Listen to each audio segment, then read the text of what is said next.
shaping responsive health systems for people living with NCDs in the COVID-19 era. I'm Ila, and I will be your technical facilitator today. Please use the chat function to message anyone with the title Technical Facilitator in their name for assistance. Soy Ila y hoy seré su facilitadora técnica. Por favor, utilicen la función de chat para enviar un mensaje a cualquier persona con el nombre de facilitador técnico para solicitar ayuda. Before we get started, I have a few technical notes to explain. If you would like to contribute a perspective, idea, or thought, please use the chat function. If you would like to ask a question, please use the Q&A button. You can find both of these features at the bottom of your Zoom window. Please note that this session will be recorded for documentation purposes. We're also streaming live on Facebook to enable a larger audience to take part in the discussion. Pasaré el micrófono ahora a la señora Katie Dane, CEO de la NCD Alliance. I will now pass the floor to Ms. Katie Dane, CEO of the NCD Alliance. Katie, the floor is yours. Thanks very much, and good morning, everybody. I'd like to welcome you all to this multi-stakeholder dialogue for the Latin America and Caribbean region entitled Inspiring Change, Putting People First, Shaping Health Systems for People Living with NCDs in the COVID-19 Era.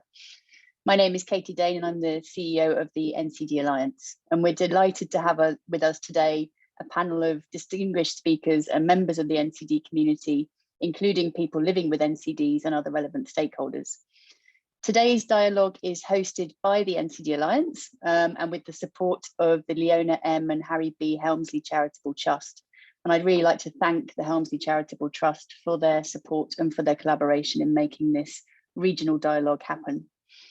For those of you who are not familiar with us, the NCD Alliance is a global civil society network bringing together a unique community of 300 members in more than 80 countries, dedicated to supporting a world free from preventable suffering, disability and death caused by NCDs. And regionally in Latin America and the Caribbean, we're really pleased to have 14 members and 9 national and regional NCD alliances who are all extremely active in leading advocacy, raising awareness and providing essential support to people living with NCDs across the continent. We also, as an organisation, work very closely with governments, with UN agencies, WHO regional offices, private sector and foundations to translate knowledge and global commitments on NCDs into action and help ensure that good practice in evidence-based NCD policy implementation is really shared internationally, regionally, and nationally at forums just like this. Today's dialogue is particularly important and timely. According to PAHO, 80% of deaths in Latin America and the Caribbean are caused by non-communicable diseases. And the region has become one of the epicenters of the COVID-19 pandemic. Services for the prevention and treatment of NCDs as a result have been critically affected since the onset of the pandemic in the region. According to current data from PAHO, each year NCDs are responsible for 5.5 million deaths in the region. And many of these are premature, happening at a young age. And this is obviously without considering the significant impact of COVID, which is very much the focus of today's virtual dialogue. The NCD community over the last year or so has experienced COVID as a syndemic, with people living with NCDs severely and disproportionately impacted in several ways. In the Latin America and Caribbean region, cardiovascular disease accounts for most NCD deaths, followed by diabetes, cancers, and respiratory diseases. And these are the comorbidities most affected with COVID-19. And COVID-19's effect has been felt in health systems and economies across the region, creating really widespread disruptions to access to essential medicines and technologies, to healthy foods, as well as disrupted health services such as screening, treatment, and palliative care. And these represent a significant challenge to sustainable development, to achieving progress towards the universal health coverage targets, and of course, recovery from the pandemic itself. In addition, we've seen over the last 14 or 15 months, the pandemic imposing serious impacts on mental health as well, such as extreme anxiety on people living with NCDs, for people who can isolate, and more so for those who cannot afford to. Overall, it's very clear that COVID has exposed the damage that neglecting NCDs and cutting public spending on health, on prevention, and on essential public health services has done over many years in many countries. And to better protect people living with NCDs, there's really an urgent need to revisit and really reinvigorate the need for multi-stakeholder partnerships for NCDs. The response to NCDs in this region, as in all regions, really does need to be focused on the multi-sectoral approach and ensure that people living with NCDs are very much at the centre of those approaches and those partnerships. And so with that in mind, between May and June of this year, the NCD Alliance is hosting a whole series of regional multi-stakeholder dialogues in 5 WHO regions. Today's meeting is the second in the series, closely off the back of the Africa meeting that we held a few weeks ago, and will be followed by another in Southeast Asia and the Western Pacific on June the 16th, and then the Eastern Mediterranean on June the 22nd. And in terms of what we're really trying to achieve through this regional dialogue are a few different things. Firstly, to take stock of progress achieved on NCDs and the particular challenges faced at the regional level within the current COVID-19 context. Secondly, to discuss the value and importance of adopting a people-centered approach to NCDs and explore the different roles that different stakeholders can play in this regard. And thirdly, facilitate the development of a common vision and a shared purpose across sectors and stakeholders, acknowledging their different drivers and potential enablers to embed meaningful involvement of people living with NCDs in their organisational practices. Over the next couple of hours, we'll hear from panelists representing different stakeholder groups, including governments, multilaterals, regional and national civil society leaders, relevant private sector and foundations, and of course, people living with NCDs. Our discussions through the whole series of the regional dialogues will feed into a broad consultative process that we're leading in order to develop a global charter on meaningful involvement of people living with NCDs that really will seek to provide a shared understanding of meaningful involvement, its importance, the key principles and strategies behind such an approach, as well as what different stakeholders can do to achieve these goals. The Global Charter on Meaningful Involvement of People Living with NCDs will be launched at our Global Week for Action in September of this year in 2021. And we'll be really encouraging all interested stakeholders to endorse this Global Charter and to really embed the principles within organisational practices and processes. With that all being said, I will now hand over to our fantastic moderator for today's event, Beatrice Champagne. Beatrice is the coordinator of the Healthy Latin America Coalition, obviously the regional alliance for Latin America that we've worked with for many years, and is obviously an extremely well-respected leader and advocate in the region. So you're very much in safe hands for the next couple of hours. Let me hand over to you, Beatrice, now. Thank you.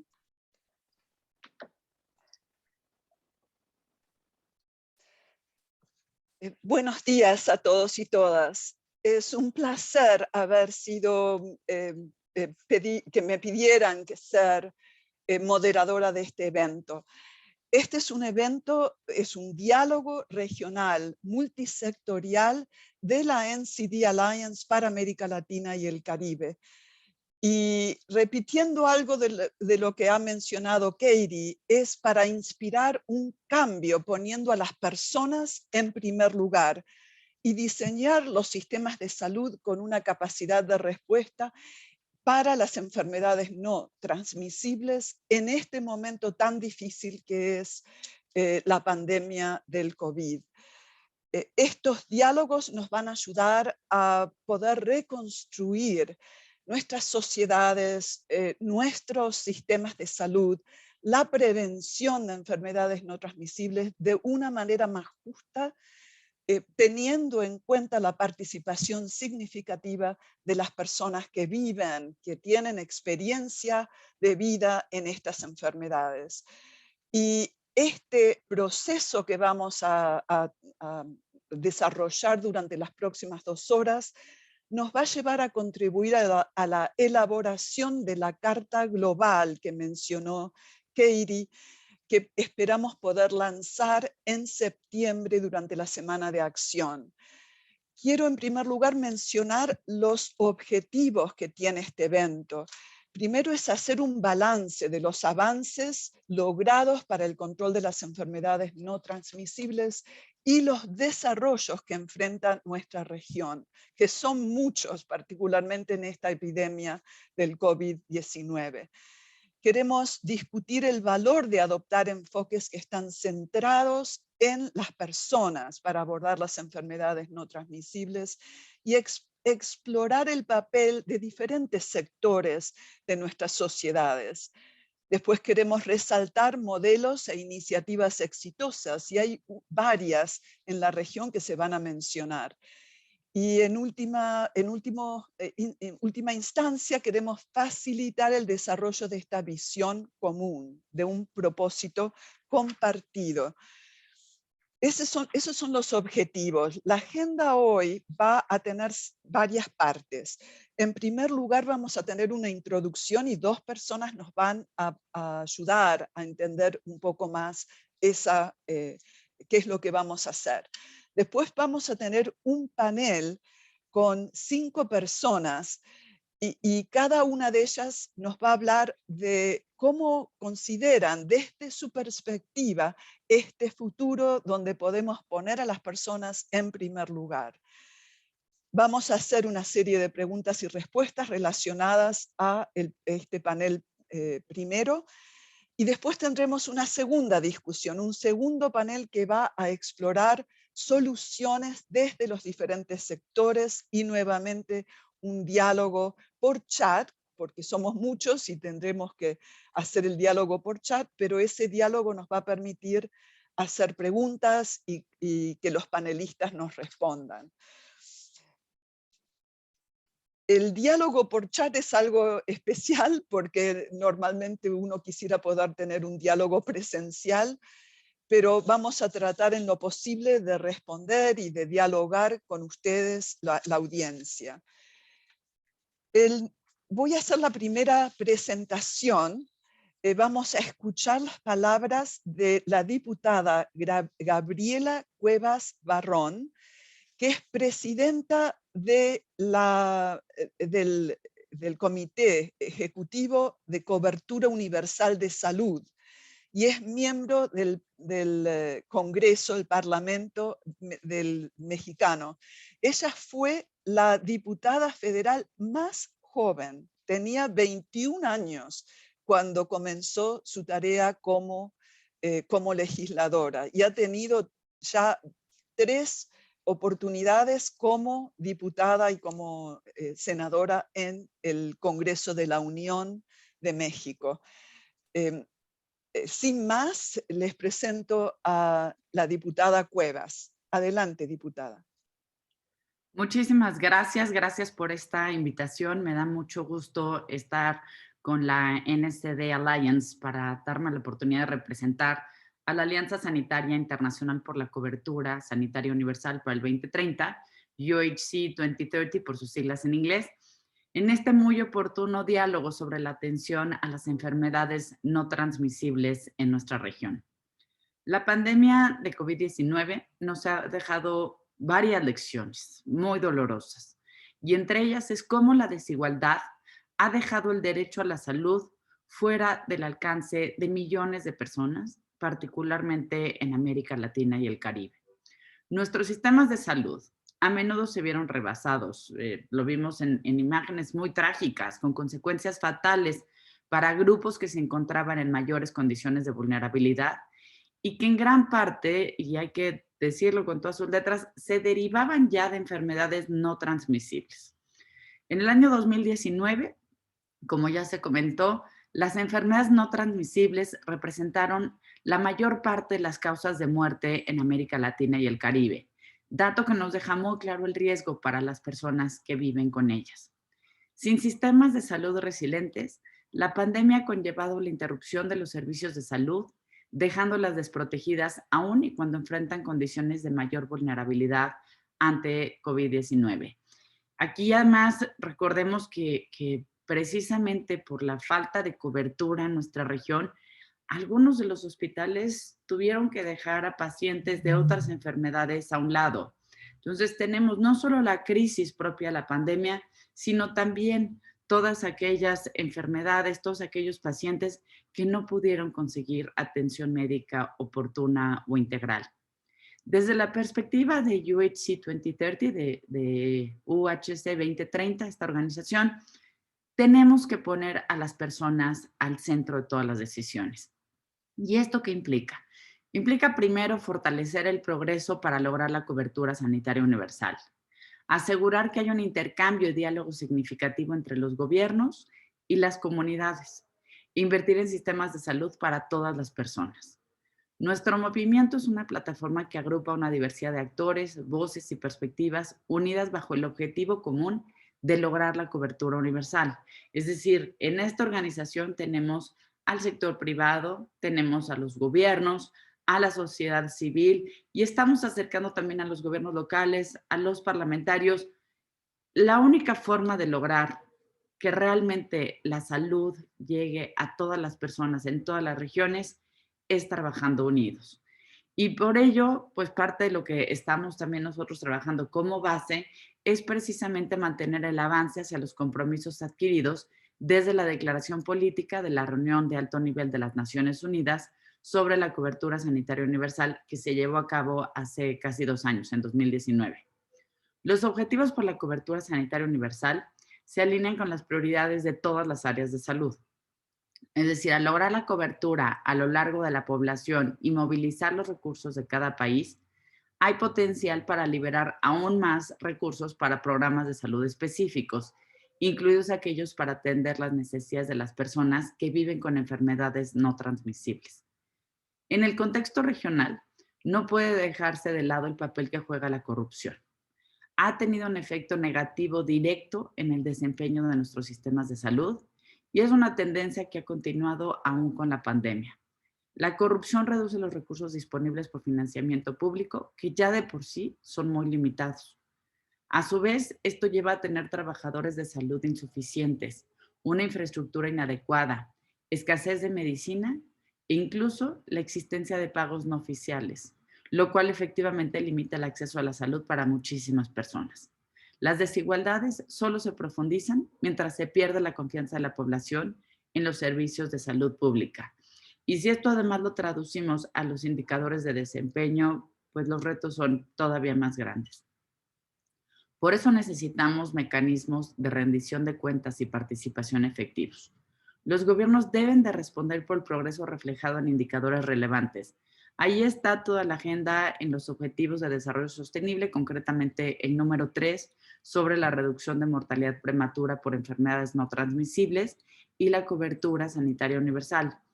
Nosotros reconocemos que la participación ciudadana activa, aunada a la supervisión parlamentaria y, por supuesto, de manera muy importante, a la labor que podamos realizar entre todos los sectores sociales, es como podemos garantizar que los recursos sean asignados de manera eficiente y equitativa y que se empleen de una manera apropiada y efectiva. Ahí están los gobiernos locales, parlamentos, sociedad civil, sector privado. Todos debemos trabajar en conjunto para transformar la rendición de cuentas a nivel social y político. Es decir, tenemos distintas etapas. Tenemos una etapa de generar conciencia, de entregar información, de explicar por qué esta agenda de salud es importante. Lo mismo que sucede con las enfermedades no transmisibles. Hacer conciencia puede hacer la diferencia para miles y miles de personas. Pero también tenemos del otro lado toda la agenda de rendición de cuentas y de evaluación. Y ahí es donde, insisto, la sociedad civil, los parlamentos, los gobiernos locales, el sector privado deben trabajar también en conjunto. Desde luego, en la ruta de implementación es fundamental contar con gobiernos que tengan mucha claridad y compromiso en el fortalecimiento de los sistemas de salud. Y más ahora que aprendamos de las lecciones de esta pandemia, tanto involucrando toda la agenda de preparación frente a emergencias, como la construcción de sistemas de salud mucho más fuertes y resilientes. Ahora, también es muy importante que trabajemos en las respuestas comunitarias. En la cobertura universal de salud 2030 hemos encontrado que las decisiones en salud pública son más efectivas cuando se busca y facilita el involucramiento de las comunidades a las que se dirigen esas soluciones. Las comunidades pueden decir de manera efectiva con información precisa, oportuna y accesible, y también inciden en la movilización comunitaria, en la concientización, en la prevención y en la vinculación con los servicios de cuidado. Por otro lado, nosotros abogamos por invertir en sistemas de salud para todas las personas. El dinero no puede decidir quién vive y quién muere. No puede seguir decidiendo quién tiene atención médica en la pandemia y quién no. Sin embargo, datos de la CEPAL publicados en marzo de este año demuestran que no se está invirtiendo lo suficiente en los sistemas de salud latinoamericanos. Los niveles de gasto público están por debajo de la meta del 6% que recomienda la Organización Panamericana de la Salud, y el financiamiento al primer nivel de atención tampoco alcanza el mínimo necesario del 30% en gastos públicos de salud. Es más, si revisamos en algunos países de la región cómo se encuentra actualmente el gasto público por persona a como se tenía hace 10 años, los datos son lamentables e insisto, considerando en este contexto que estamos en una pandemia todavía. En 2020, las personas en situación de pobreza en América Latina ascendieron a 209 millones, un aumento de 22 millones con respecto al año anterior. Y esto ocurre mientras los efectos socioeconómicos de la pandemia han afectado particularmente a quienes han sido más excluidos y quienes menos pueden costearlo. Mujeres y niñas que se enfrentan a barreras estructurales para poder recibir atención médica y a su vez se han visto afectadas desproporcionalmente por el desempleo o la pérdida de ingresos. Personas que viven con enfermedades crónicas han visto una limitación en la atención médica que pudieran recibir durante la pandemia. Por eso necesitamos un enfoque a los sistemas de salud que sea interseccional y sensible a la perspectiva de género. Desde este contexto, debemos aumentar el gasto público en un amplio rango de servicios de salud, desde la atención preventiva hasta la paliativa. Deben implementarse medidas especiales para ampliar el acceso a medicamentos esenciales, particularmente para las personas que viven con enfermedades no transmisibles, para quienes cualquier escasez puede representar una gran amenaza para sus vidas. Y en este sentido, algunos ejemplos incluyen la eliminación de todos los cargos asociados a la adquisición de medicamentos esenciales, proporcionar recetas que suministran a los pacientes por más tiempo o incluso introducir sistemas para emitir recetas médicas de manera digital. Por la equidad en salud, también es necesario reducir las barreras a los servicios de salud y eliminar los cargos asociados a su uso. Un gran número de personas en América Latina quedan excluidas de los sistemas de salud porque el acceso ya está condicionado, ya sea bajo esquemas de seguros médicos que están ligados a su situación laboral o bajo algún esquema de seguros médicos que están ligados con los ingresos. Más aún, las cuotas y cargos a derechohabientes de los servicios de salud no son compatibles con la cobertura sanitaria universal porque dejan fuera a la población en mayores condiciones de vulnerabilidad, es decir, aquellos, por ejemplo, que no tuvieran un trabajo formal. Para concluir, el pleno ejercicio del derecho humano a la salud depende directamente de la voluntad política, pero también de la capacidad que tengamos para sumar a otros actores. Necesitamos sistemas de salud mucho más fuertes, mucho más incluyentes, que funcionen para todas las personas en todas las regiones. Durante este año, el día 12 de diciembre, vamos a tener precisamente el Día de la Cobertura Sanitaria Universal. Y lo vamos a centrar de este año en invertir en sistemas de salud para todas las personas. No dejemos fuera a la salud de nadie.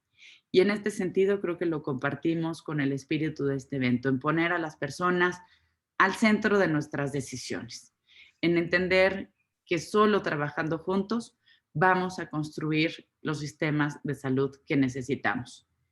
Si no lo hacemos, para el año 2030, 5,000 millones de personas podrían no tener acceso alguno a la salud. Muchas gracias por invitarme a este importante diálogo.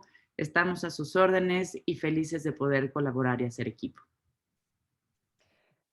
Diputada Cuevas, esa fue una extraordinaria introducción a este evento.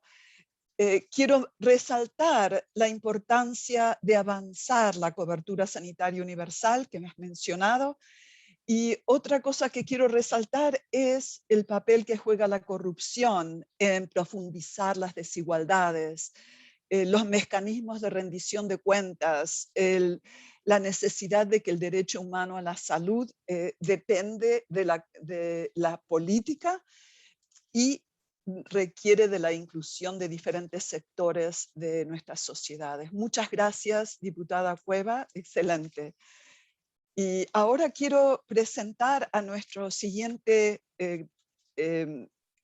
ponente, y es Bruno Hellman, que es miembro del comité asesor Nuestra Visión, Nuestra Voz, y es parte de la Federación Internacional de Diabetes de Brasil. Y él nos va a dar una perspectiva desde las personas que viven con enfermedades no transmisibles. Bruno, adelante. Muchas gracias, Beatriz. Thank you very much, Beatriz, and NCD Alliance for once again inviting me to take the part in such important initiative, which is to put people first, to put people living with chronic conditions in the center of the debate. I must admit that's quite hard to contribute or to participate after Ms. Gabriela participation, but I'll try to bring another perspective, which is the person from living with NCDs. Before I start, I would like to disclose that I have a huge conflict of interest, and this is the 30 million people dying each year by NCDs, and the 460 million people affected by diabetes worldwide.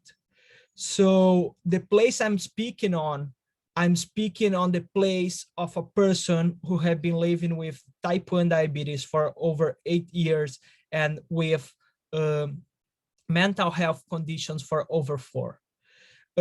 We have seen on the last years a lot of progress, especially led by NCD Alliance and followed by WHO. There were various initiatives, to mention a few. We had the informal consultation on people living with NCDs last December. And then we have this year, the informal consultations on people living with diabetes, plus the launch of the NCD labs, which WHO managed to not only involve, but also co-create the concept of this new initiative in 3 main frameworks, which are gender equality, meaningful involvement of people living with NCDs, and also youth health. Also, moving forward on the launch of the Global Diabetes Summit, for the first time, we have seen WHO working side to side and really not only walking the talk, but also walking the walk. So we have seen them walking by our side, holding hands. So I don't want to sound too much optimistic, but I say that the global framework looks really promising. And WHO just confirmed that they will be launching soon the framework of meaningful engagement of people living with NCDs, and also NCD Alliance has been working on their global framework. So it's promising, and I must say that I'm really excited and ready to take part on this and to guarantee that as many people as possible from different perspectives, from different backgrounds, from different cultures are involved throughout this process.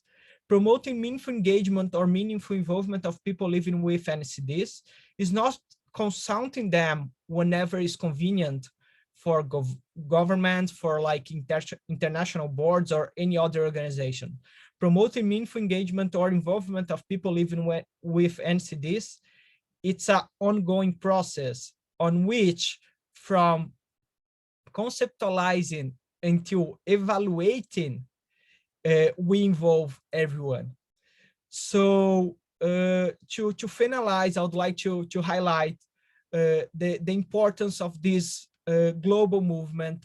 And now it's up to us, health advocates, people living with NCDs, to bring this to the local and regional level. So I invite especially WHO and PAHO and other regional office to join this conversation and promote and guarantee that people living with NCDs are in the center and are the main voice on this movement from now on. Thank you very much, Beatrice. Thank you very much, NCD Alliance. And I hope that soon we see the difference being applied, not only on fancy papers, but also into practice. Thank you very much. Excelente, Bruno. Perdón, te estoy cambiando de idioma, pero muchas gracias, Bruno.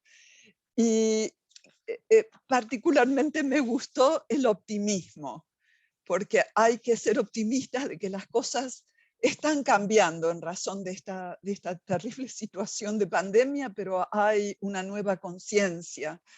Y bueno, muy importante. Muchas gracias.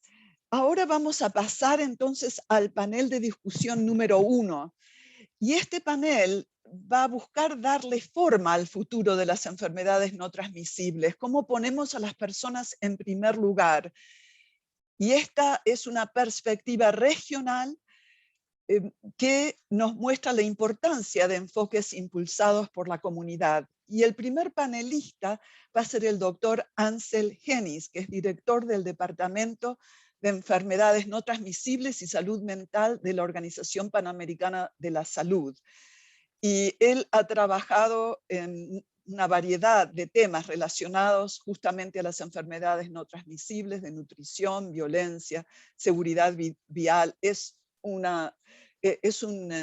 gran esfuerzo desde la OPS para desarrollar respuestas a la pandemia y a las enfermedades no transmisibles. Doctor Hennis, adelante, por favor.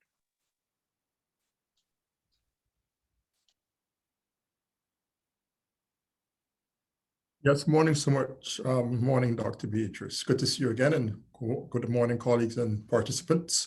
Now, the coronavirus pandemic has placed substantial burdens on many healthcare systems worldwide, as they have struggled to treat both COVID patients and maintain essential primary care services, particularly in low-resource settings. But even before this pandemic, large gaps existed in access to and quality of NCD services in the region of the Americas. And this has been worsened by the COVID-19 situation and the resulting socioeconomic impact.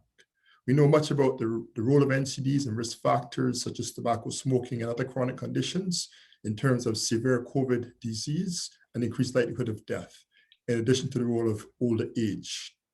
Now, what are some of the health impacts?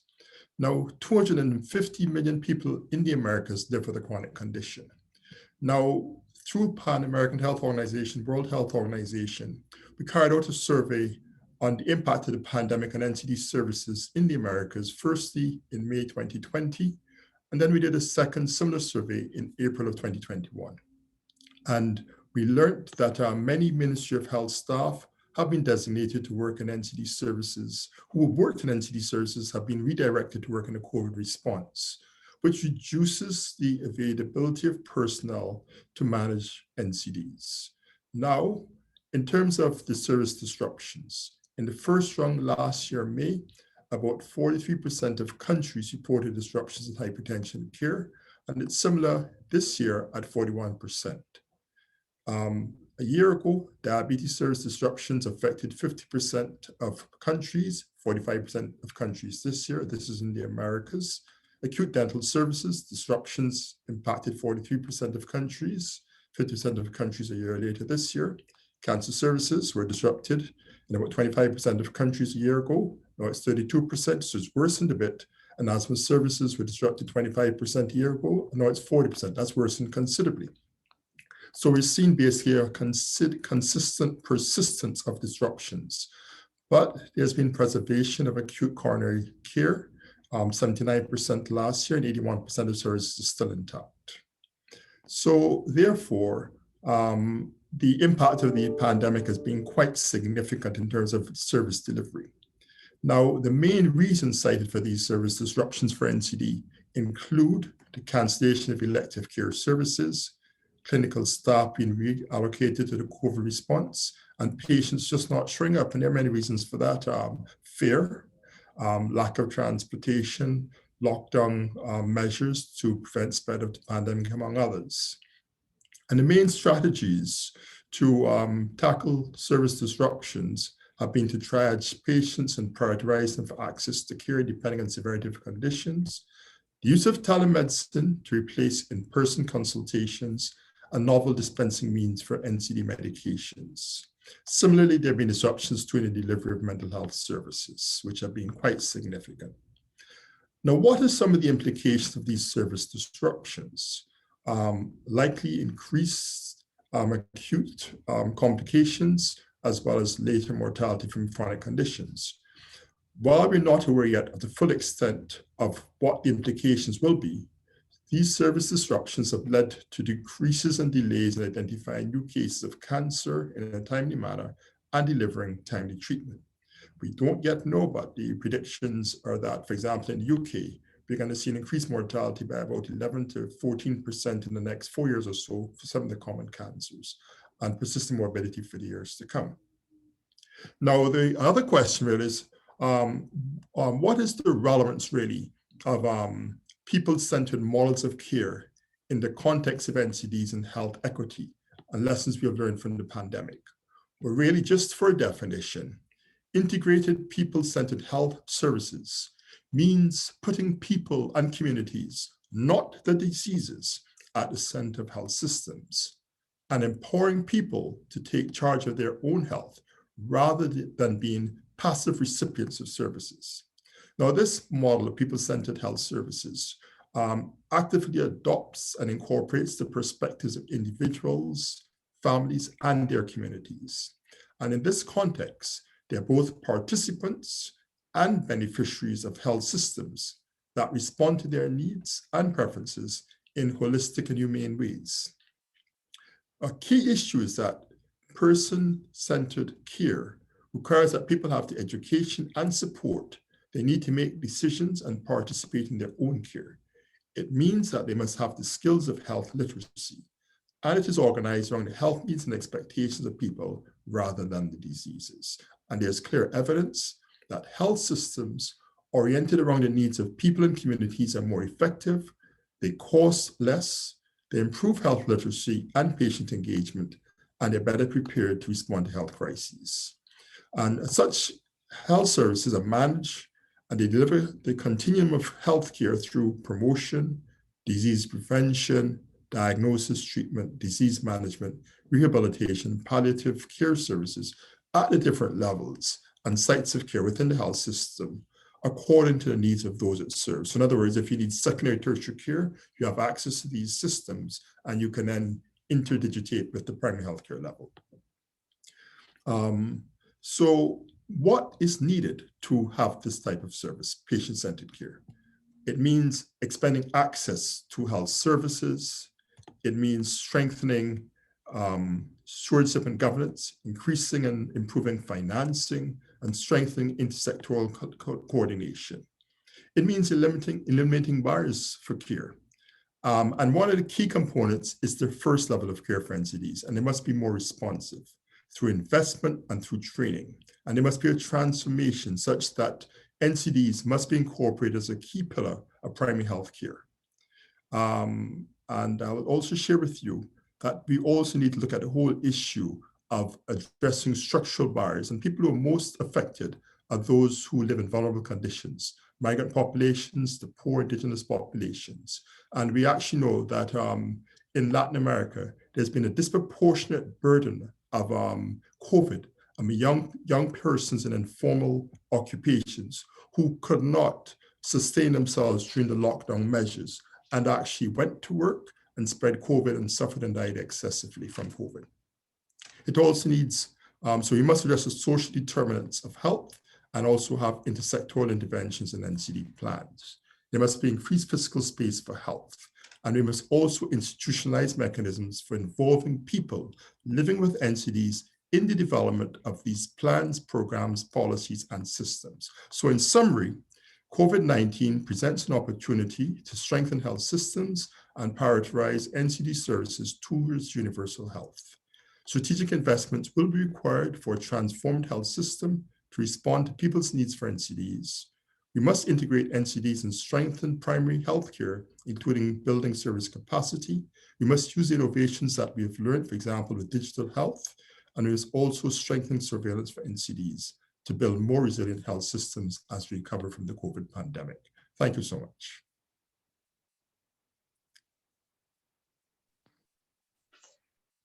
Como siempre, excelente, doctor Hennis, y muy útil su presentación, mostrando a través de estas encuestas que han sido hechas por la OPS el impacto enorme que ha tenido la pandemia de COVID-19 y los problemas que han resultado de la falta de personal, de que los pacientes no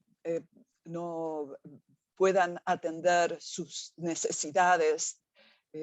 Y muy interesante lo que menciona sobre la transformación que se requiere y los cambios y las barreras estructurales que existen en nuestra región. Yo creo que es una transformación muy necesaria. Muchas gracias, doctor Hennis. Y ahora vamos a continuar con una perspectiva desde un Ministerio de Salud. Va a hablar la doctora Alejandra Acuña, viceministra del Ministerio de Salud de Costa Rica. Ella tiene más de 40 años de ejercicio laboral en el Ministerio de Salud, con un enfoque desde sus estudios en enfermería y un énfasis en la salud de la mujer. Va a ser muy interesante escuchar esta perspectiva, ya que quisiéramos saber más sobre la importancia de invertir en las enfermedades no transmisibles y cómo se ven desde nuestros gobiernos y desde los ministerios de salud. Adelante, doctora Acuña. Muchas gracias por estar con nosotros. Muchísimas gracias a ustedes por la invitación y un placer compartir este espacio. Creo que ya hemos tenido un preámbulo muy importante de qué es lo que tenemos que hacer los gobiernos. Yo voy a explicarles qué es lo que hace Costa Rica. Costa Rica tiene un sistema único de salud y como sistema único tiene planteado un modelo de atención en salud centrado en las personas que por supuesto con muchos retos, con muchos desafíos para su aplicabilidad, pero que es un modelo que tiene un abordaje de los determinantes sociales de la salud dirigido a la cobertura universal y centrado en las personas. Esto nos permitió que en el marco de la pandemia generar una serie de normas, protocolos, guías para atención de grupos priorizados de mayor riesgo ante el COVID. Como bien se ha indicado, precisamente las personas con enfermedades crónicas no transmisibles eran uno de los grupos a los que mayormente teníamos que atender y cuidar su salud. Entonces, establecieron estrategias de comunicación, de autocuidado, mensajes enfocados en estos grupos de población, con mensajes específicos para cada uno de los grupos, una respuesta del primer nivel de atención a los efectos de la COVID en las personas con enfermedades no transmisibles, buscando la participación de las organizaciones de sociedad civil.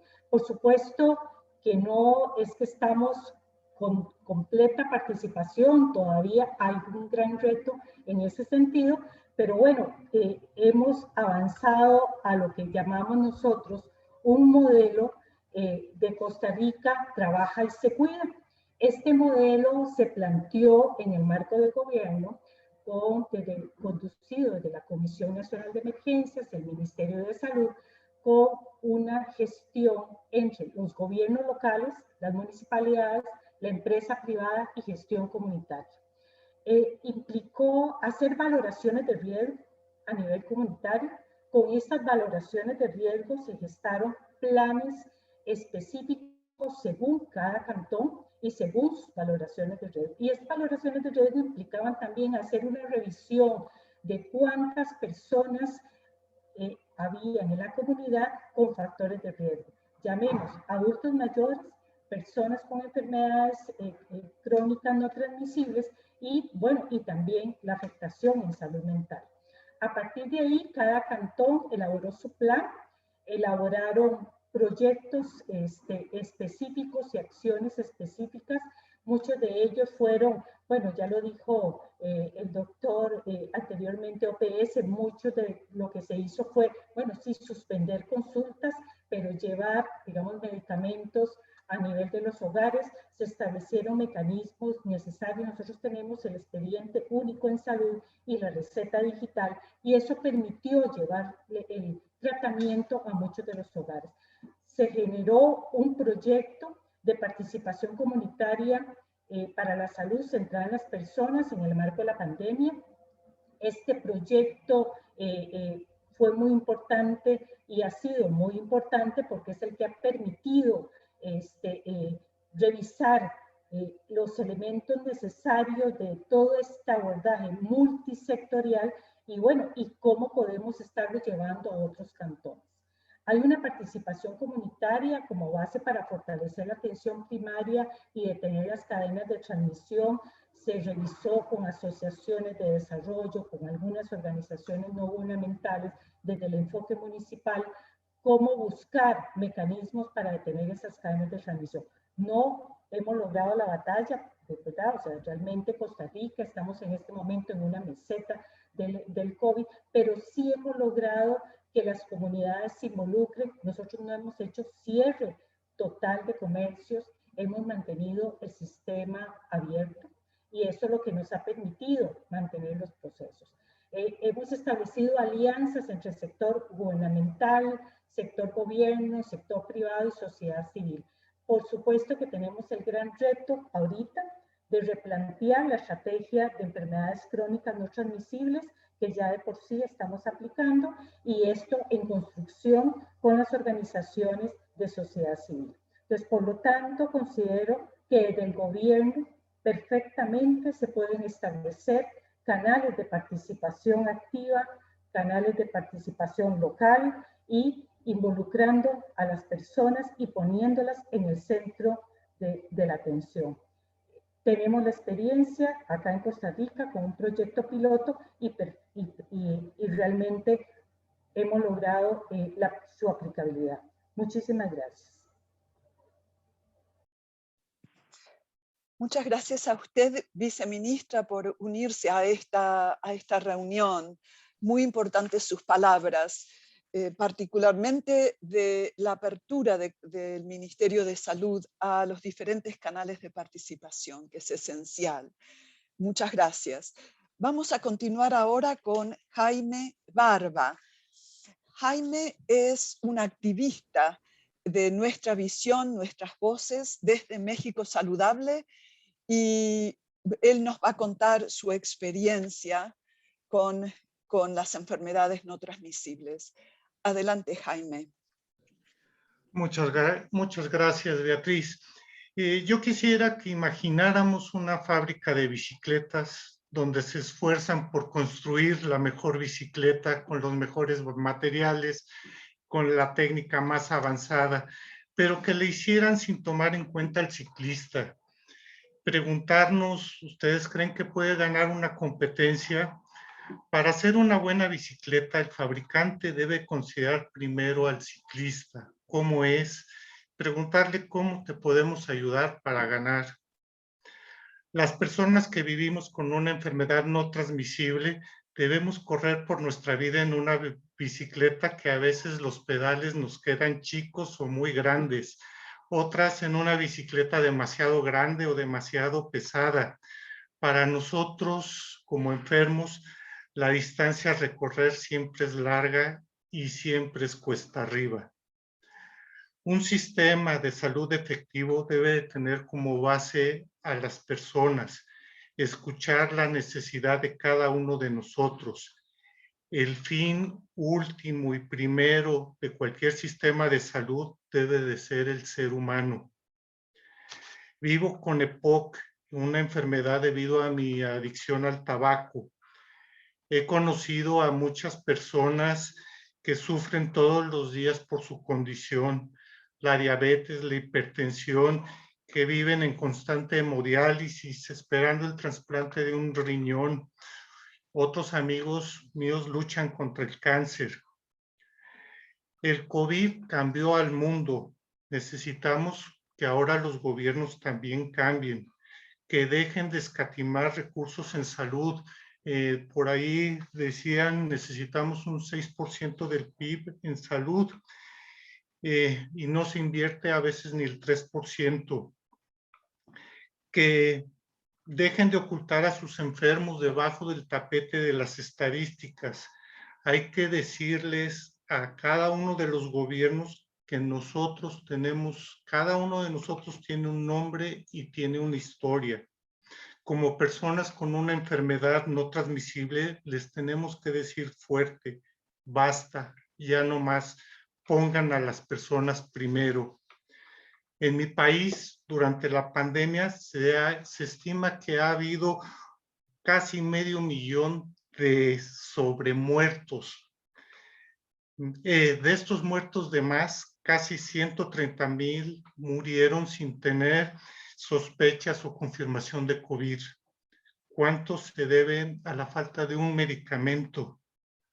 ¿Cuántos a una enfermedad no detectada, a una cirugía pospuesta, a la falta de un tratamiento? ¿Cuántos a la falta de una cama en un hospital? Las personas con hipertensión, con diabetes, los fumadores, sabemos que hemos contribuido de gran manera a aumentar la mortalidad del virus. Sabemos que nuestro pronóstico será grave o muy grave en la mayoría de los casos si nos enfermamos. Y paradójicamente, ahora que somos más visibles, menos servicios de salud tenemos. Mi hospital, el INER, por ejemplo, es hospital 100% COVID y llevamos más de 15 meses sin ningún servicio ni consulta. Algunos amigos exfumadores o con alguna enfermedad no transmisible han muerto, unos por COVID como Roberto o Luisa y otros, muchos por falta de servicios médicos o medicamentos necesarios a la atención a su enfermedad como Ana María. Como exfumadores hemos formado redes de apoyo para conseguir medicamentos que ahora están agotados o están realmente carísimos. Nos prestamos tanques de oxígeno, concentradores y como sociedad civil hemos participado para la aprobación, impulsar leyes más fuertes para el control del tabaco. Ahora se encuentra en la Cámara de Senadores para su aprobación. Lamentablemente, para todas las personas que vivimos con una enfermedad no transmisible,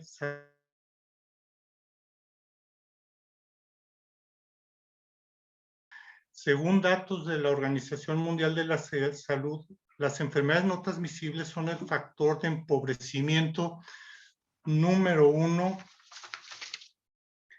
Los costos del tratamiento, la incapacidad laboral y todo esto a que son enfermedades largas que generan gastos cada vez mayores al ir evolucionando, hacen que se gaste el patrimonio y se hipoteque el futuro de generaciones. Las personas que vivimos con una NT llamamos urgentemente a nuestros gobiernos para garantizar el derecho humano a la salud, que hagan realidad un sistema de cobertura universal de salud, que superada la pandemia realice una jornada de consulta a toda la población para detectar personas con alguna enfermedad, priorice la prevención y los hábitos de vida saludables, garantice que toda persona recibe el diagnóstico y la atención médica de manera oportuna y eficiente, un sistema de salud que atienda a todas las personas con cualquier enfermedad en cualquier lugar, sin importar etnia, edad, religión o nivel económico. Por último, merecemos un sistema de salud que ponga en el centro del sistema a la persona, que respete nuestra dignidad y el derecho a la salud que todos tenemos. Muchísimas gracias. Jaime, tus palabras nos mueven realmente. Y quiero ahora pasar a Sir Trevor Hassell.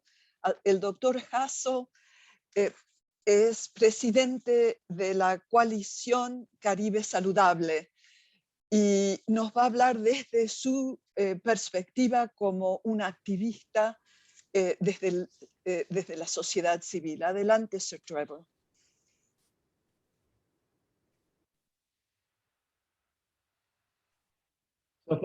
So thanks very much, Beatrice. And as I share a few comments on the ways that the pandemic has revealed the need for a more meaningful involvement of civil society and people living with NCDs in ensuring people-centered health and development plans, it is first of all worth re-emphasizing that one of the most compelling reasons for a people-centered approach to NCD prevention and control revealed by the pandemic has been the recognition that people living with NCDs are disproportionately affected.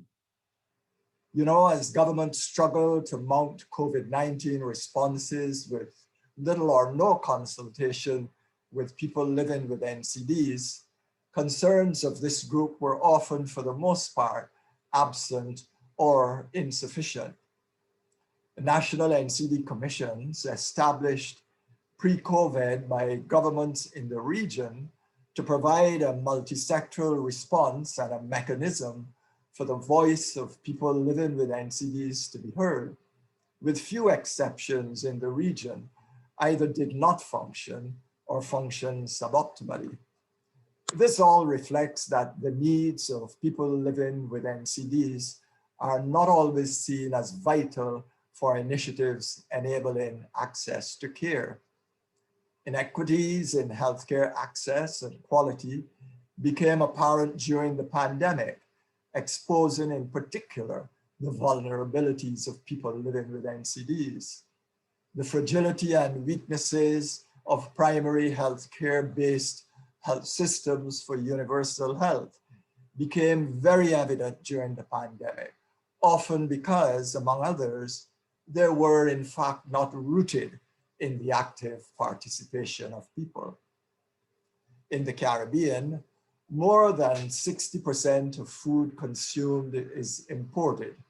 Much of it is ultra-processed and processed. One of the striking features of the pandemic, therefore, was the highlighting of food insecurity, contributing to significant challenges for people living with NCDs dependent on healthy diets. A further issue that showed the need for people-centered plans, starkly highlighted by the pandemic, has been the undue level of influence of the private sector on health and decision-making related to health. For even as the sector provided economic support, in many instances, it promoted and marketed unhealthy products and used both its power and its resources and its political leverage to oppose specific government health policies. It is evident, therefore, from these observations that there is need for a more meaningful involvement of people living with NCDs and civil society organizations in people-centered health and development plans. This approach has been outlined recently in a report by the Healthy Caribbean Coalition titled A Transformative New Agenda in NCD Prevention and Control. I'm conscious of the time, but in closing, I wanted to highlight the role of civil society in the effective communication for the prevention of the control of NCDs.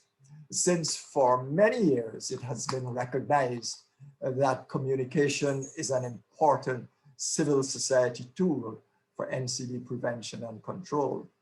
In fact, effective communication has the potential to create an environment in which it is easier for policymakers to implement effective policies.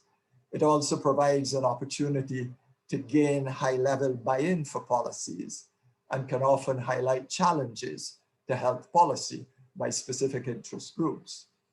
Effective communication strategies also permit multi-sectoral engagement and opportunities for effective collaboration with public health and non-health institutions and organizations, thus increasing the potential for positive outcomes. Both prior to the pandemic and during the pandemic, we in the Healthy Caribbean Coalition have been involved in significant communication initiatives which reflect these approaches. And for those of you who are interested, I encourage you to visit the Healthy Caribbean Coalition's website. Thank you, Beatrice. Sir Trevor, muchas gracias por esas palabras, particularmente la mención que la influencia del sector privado, de algunos miembros del sector privado, han agregado a la carga de este problema, tanto de las pandemias como enfermedades no transmisibles. Creo que es la primera mención que estamos haciendo. Vamos a continuar ahora con la señora Estefanía Palomino, que es una abogada de Colombia, que es la oficial de programas del Helmsley Charitable Trust, y nos va a hablar sobre innovación impulsada por la comunidad. Inmediatamente después vamos a poder responder a un par de preguntas que han hecho por el chat y por preguntas y respuestas. Y después pasaremos al panel número 2. Les pido a todos resumir sus comentarios porque estamos un poco atrasados en el tiempo. Muchas gracias. Adelante, adelante, Estefanía. Muchísimas gracias, doctora Beatriz, y muchísimas gracias a todas las personas que nos acompañan el día de hoy, especialmente a las personas liderando campañas de incidencia, a aquellos y aquellas que están levantando su voz para darle más espacio a las personas que viven con enfermedades no transmisibles, para contar sus historias y para atraer más apoyo financiero, apoyo de políticas públicas a estas causas. Para nosotros, el Helmsley Charitable Trust, es un gran honor participar en la sesión de hoy. Y yo quisiera empezar por reconocer el trabajo de todas las personas que nos acompañan, por reconocer que este es un momento muy difícil en la historia de la humanidad, pero especialmente en la historia de las personas que hacen incidencia en temas de salud por el tema del COVID-19 y, más importante aún, la situación particular que está pasando América Latina en este momento. Entonces, todos y todas los que estamos acá, que tenemos familia, allegados, amigos, amigas en la región, quizás hemos experimentado pérdidas a nivel personal, a nivel profesional también hemos experimentado pérdidas muy grandes de personas muy valiosas que estaban haciendo incidencia en temas de enfermedades ENT, de NCDs. Así que quisiera empezar por reconocer y abrir un poco ese espacio para un poco el reconocimiento de la pérdida, pero también para pensar qué es lo que viene después de que atravesemos por esta difícil crisis que estamos pasando como región y también como movimiento. Entonces, para los que no saben mucho acerca de quién es el Hempstead Charitable Trust, es una fundación privada que se encuentra en la ciudad de Nueva York y nosotros ayudamos a organizaciones que están realizando un trabajo importantísimo en incrementar acceso a servicios de salud para personas que viven con enfermedades no transmisibles, en particular diabetes tipo 1. Entonces, nosotros somos orgullosos patrocinadores del trabajo de la NCD Alliance, de otros prestadores de salud a nivel local como Partners in Health, que tienen diferentes nombres dependiendo del país donde intervengan, y de muchos otros organizaciones de sociedad civil que, bueno, tardaría un poco en mencionarlas a todas, pero yo creo que lo más importante es resaltar su importante trabajo en temas de salud.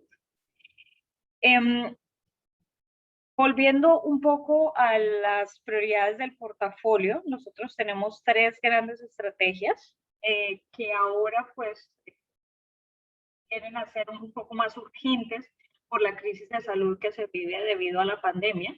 Estos 3 son fortalecimiento de sistemas de salud pública para que puedan afrontar los retos financieros, los retos en temas de servicio, en temas de cadena de suministro, que vienen con atender a personas, atender con alta calidad, ¿no? A personas que viven con enfermedades crónicas como la diabetes tipo 1.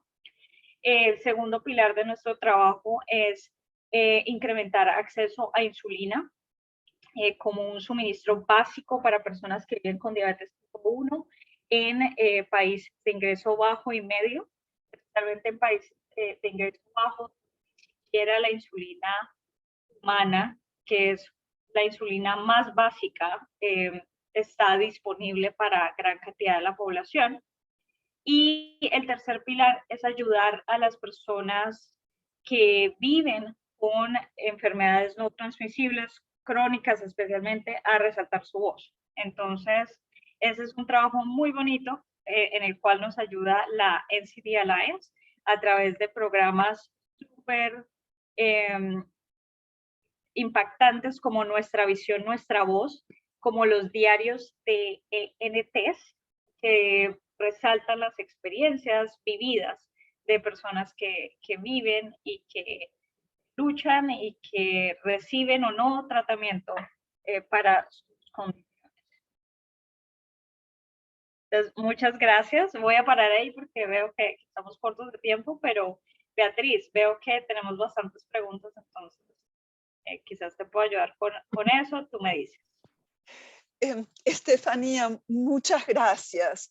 Muy buenas tus palabras y también muy agradecidas a tu entidad por el apoyo que recibimos todos, ¿no? Porque esto que va a la NCD Alliance nos apoya a todos en todo el mundo y es una gran contribución. Creo que vamos a hablar solo de una pregunta, porque hay una pregunta muy importante que creo que va a ser útil hacerla y ver a lo mejor si un par de personas quieren responderla. La pregunta es, ¿cómo abogar por aumentos a los ingresos de salud en los países en los que los presupuestos de salud están agotados e inclusive son insuficientes para la pandemia del COVID? Y tenemos una variedad de países con ese problema en este momento. Y sabemos que el nivel de pobreza se ha incrementado enormemente en toda nuestra región. Me animo a lo mejor a preguntar un par de personas. Me gustaría escuchar a Sir Trevor y ver cuál es su perspectiva para poder aumentar los ingresos en el sector salud.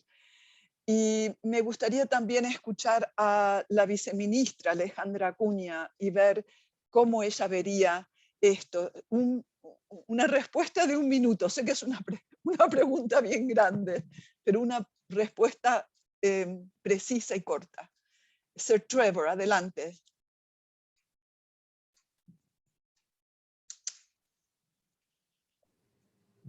Yes, well, as you said, it is a very big question.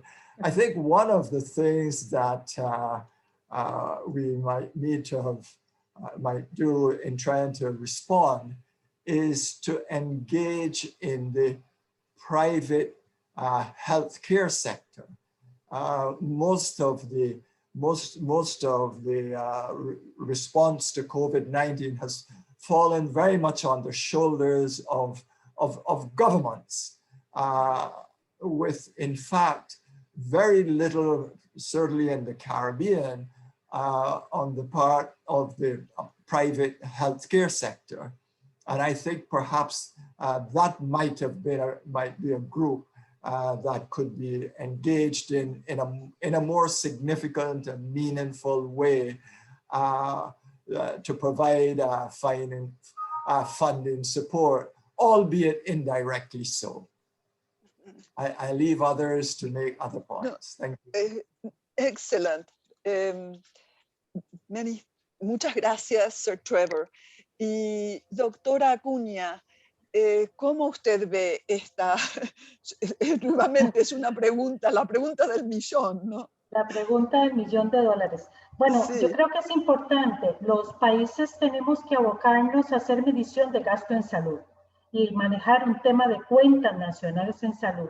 Entonces, desde ahí es donde perfectamente podemos empezar a revisar. Yo lo veo desde la perspectiva gubernamental, ¿verdad? Por supuesto.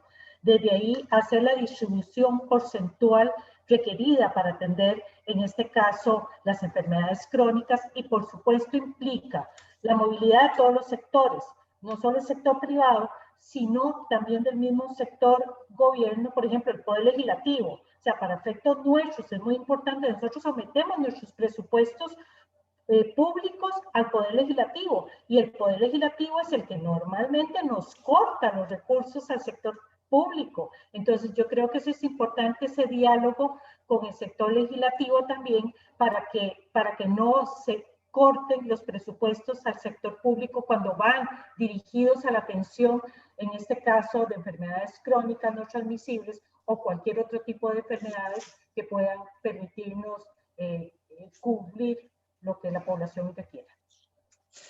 Bueno, excelente.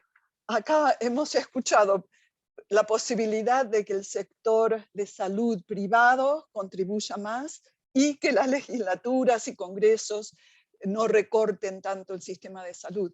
Tengo entendido que en nuestra región hay varios países que están en el proceso de una reforma tributaria, y ahí uno puede decir también que la posibilidad de impuestos de salud también pueden contribuir a las necesidades de invertir en salud en este momento. Bueno, muchas gracias. No vamos a tomar más preguntas en este momento y vamos a pasar al panel número 2.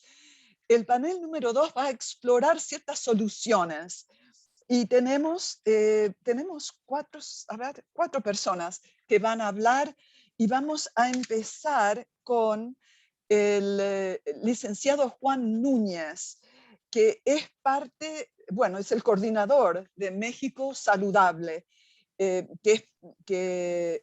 es parte de la NCD Alliance de México. Y Juan, queremos saber más acerca del involucramiento de comunidades en toda América Latina. Bueno, tienes la palabra. Adelante. Muy amable, Beatriz. Buenos días a todas y a todos. Entre enero y agosto de 2020 se registraron en México 683,823 defunciones.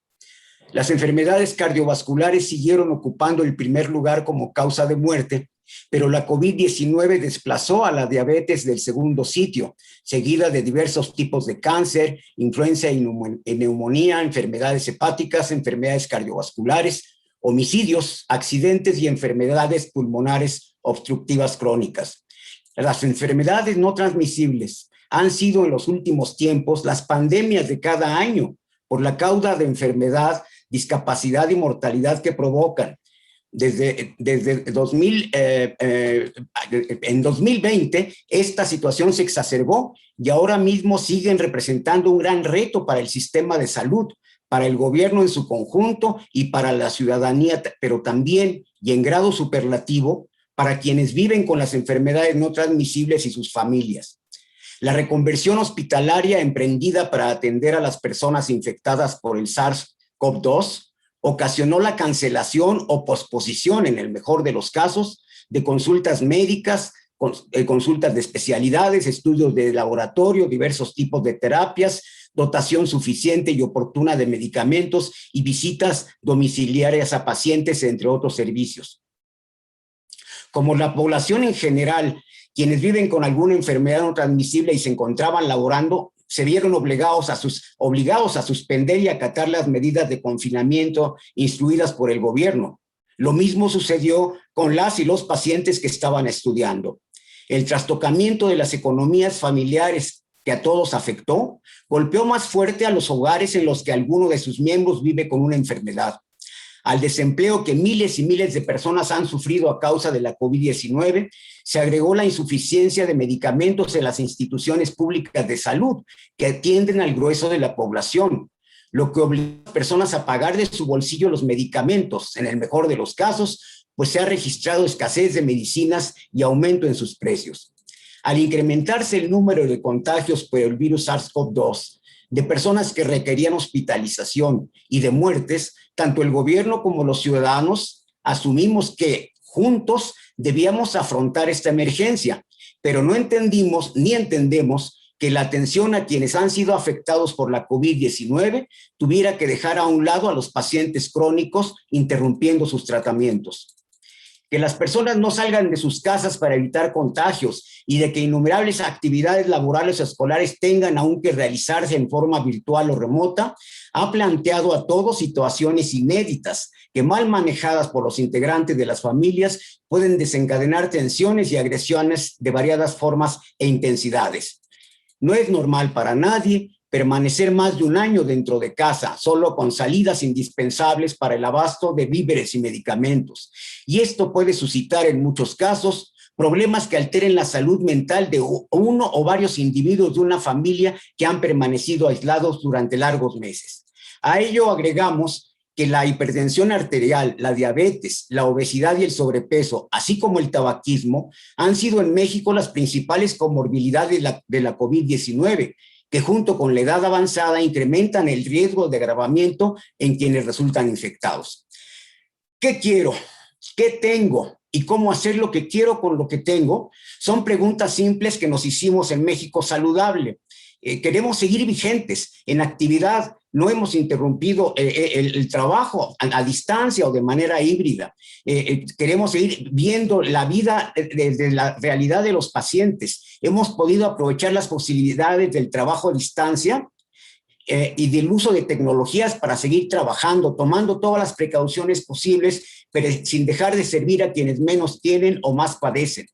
Queremos coadyuvar con las autoridades de salud y de otros ministerios para que se regularicen los servicios de salud de amplia cobertura y los tratamientos especializados dirigidos a quienes viven con alguna enfermedad no transmisible, cuyos tratamientos no deben interrumpirse por la cronicidad y gravedad de esos padecimientos. ¿Qué tenemos? Tenemos nuestro trabajo, que no se ha interrumpido en la pandemia. En 2018, con apoyo de NCD Alliance, pudimos construir nuestra agenda de incidencia de personas que viven con enfermedades no transmisibles en México, para construir una ciudadanía participativa con mayor acceso a información sobre las enfermedades y con la posibilidad de participar en sus posibilidades de prevención y tratamiento oportuno. Contamos con la asesoría, el apoyo de instituciones nacionales de salud, de universidades, de la Organización Panamericana de la Salud, así como de entidades globales como el NCD Alliance. ¿Qué estamos haciendo? Mandamos numerosas cartas les damos seguimiento a los tomadores de decisiones, señalando carencias, pero también posibles soluciones. Incidimos con regularidad en medios de comunicación, con declaraciones, entrevistas, boletines de prensa, mensajes videograbados, divulgación de infografías y mensajes en las llamadas redes sociales.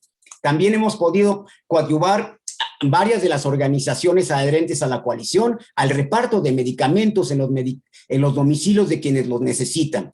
Registramos un auge sin precedente en la realización de conversatorios, conferencias y sesiones de educación para la salud a cargo de especialistas y de compañeros que han trabajado y que lo siguen haciendo sobre los factores de riesgo de las enfermedades no transmisibles.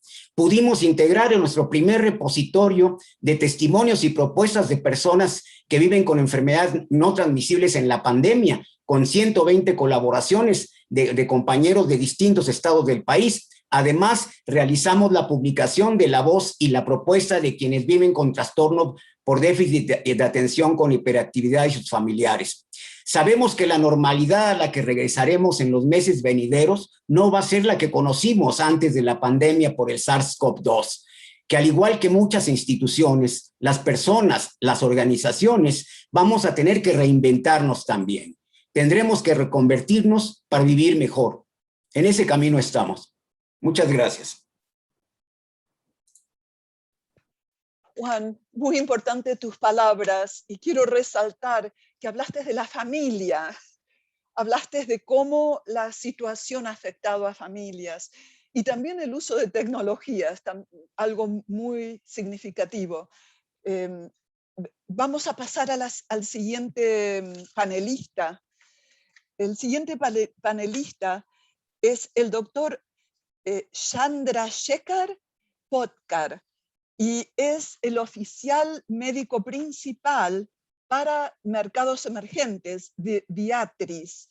Él nos va a decir un poco más, pero viene trabajando entre otros mercados, el de Latinoamérica.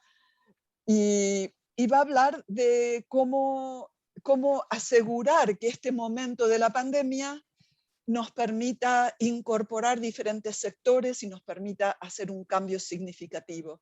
Doctor Shekhar, muchas gracias por participar con nosotros. Adelante, por favor. Thank you, Dr. Beatrice and the NCD Alliance, first of all, for giving me this opportunity to participate in this multi-stakeholder dialogue for Latin America and Caribbean region. So there are a number of useful perspectives which have been shared so far on people-centered approaches. So I would really want to add a couple of quick points around what do we know between for the complex interplay that we see between COVID as well as non-communicable diseases, and what does it mean from a solutions perspective? What are the lessons learned to plan the solutions ahead? But before that, let me just quickly start with highlighting the twin public health emergency that we have been seeing for the last 15 months. As of yesterday, we have about 175 million cases of COVID and 3.75 million, almost 4 million deaths during this pandemic. On the other hand, the second public health emergency that we have, the non-communicable diseases, we have 41 million deaths in a year, and we have almost 77% of these deaths happen in low and middle income countries. So what we are really seeing is a syndemic with two different public health emergencies colliding with each other under the common background about this socioeconomic inequalities that we see, as well as disparities in the access to healthcare. So really, what do we know in terms of the complex interplay between the NCDs and COVID? One, we have heard before that there are significant disruptions of NCD services with COVID during the pandemic over the last 1 year. The second, which again, what we have seen getting established is the direct correlation that exists between the deaths due to non-communicable diseases and deaths due to COVID. So the model has been established with highlights for every additional non-communicable disease death. There is almost 10% increase in the deaths per 1,000 population because of COVID. So this is a significant direct correlation that we have seen. And the third fact that we know is a disproportionate funding gap that we see in the non-communicable diseases. So till date, we have about $11 trillion of investments in this pandemic, COVID. On the other hand, what we really require is about $371 billion to conquer the SDG 3 goal that we have with non-communicable diseases till 2030. That is the Sustainable Development Goal SDG 3. If we have to address, we require about $371 billion. So it's practically 1/3 of what we require based on what we have seen till date from COVID pandemic. So what does it really mean? If we have to plan mitigation strategies to improve population health and to really protect the population from future pandemics and NCDs, we require an integrated approach. An integrated approach, and a few examples that have been highlighted. Number one is how can we leverage the twin public health emergency to re-engineer some of the solutions? For example, the COVID track and trace approaches or COVID vaccination. Can we really leverage them for driving the NCD screening using the primary care and the community health workers? So this is one approach that we really need to see. How do we pilot and implement these approaches to synergize? And the second is use of technology. The number of technology solutions that we have seen during this pandemic. Can we leverage mHealth, telemedicine as an approach for delivering NCD care? So this is the other potential lesson that we can apply for improving the NCD care. And the third is, of course, really there is a lot that has been talked about public health investments. So in this pandemic, how can we leverage the public health investments for improving the investments that are required for driving the NCD care? So to conclude, I just want to highlight that we are at an unprecedented, facing unprecedented public health crisis with COVID as well as NCDs. And we have an unprecedented opportunity to leverage the crisis and converting this crisis into an opportunity. So let me pause here and hand it over back to Dr. Beatrice for subsequent proceedings. Thank you.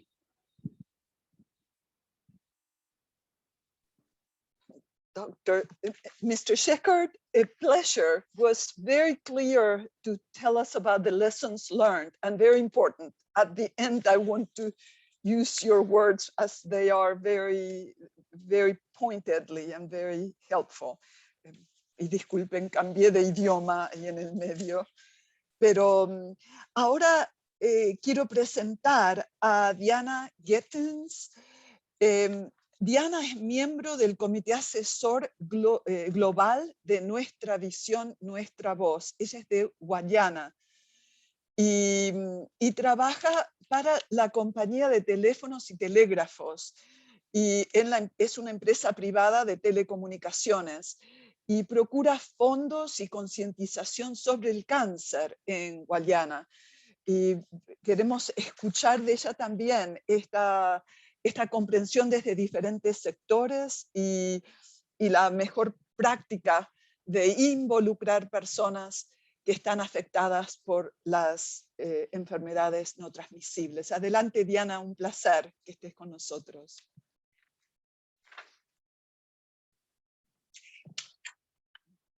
Thank you so much, Dr. Beatrice. And thank you for the opportunity. So how can we have greater involvement of people living with NCDs to achieve improved health system outcomes? And the response can be simple, but actually implementation might be definitely a little bit more challenging. It can be as simple as we, a community of persons, and taking an approach that focuses on we. And when I say we, I don't only mean us, but I also mean we, an acronym that I developed: willingness, education, and creating an enabling environment.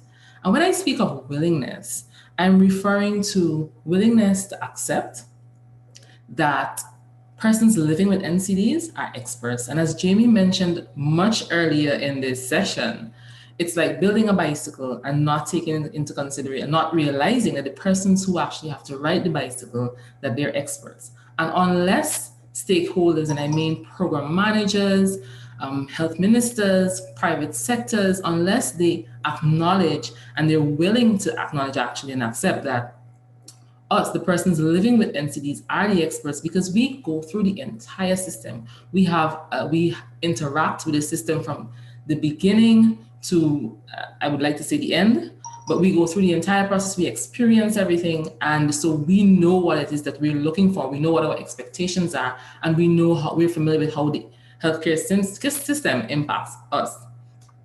The other thing I'd like to talk about from the we is education, ensuring that persons understand, all key stakeholders understand what meaningful engagement means.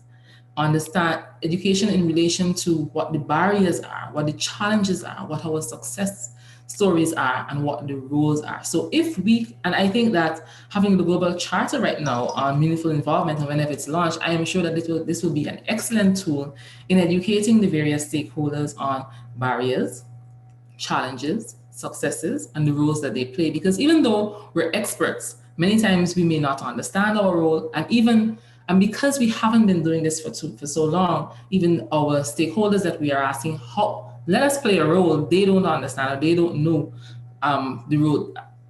They don't understand what their expectations can be, or what we can do and what we can contribute. So I think that education on what meaningful engagement is, understanding the barriers and the challenges, would definitely assist.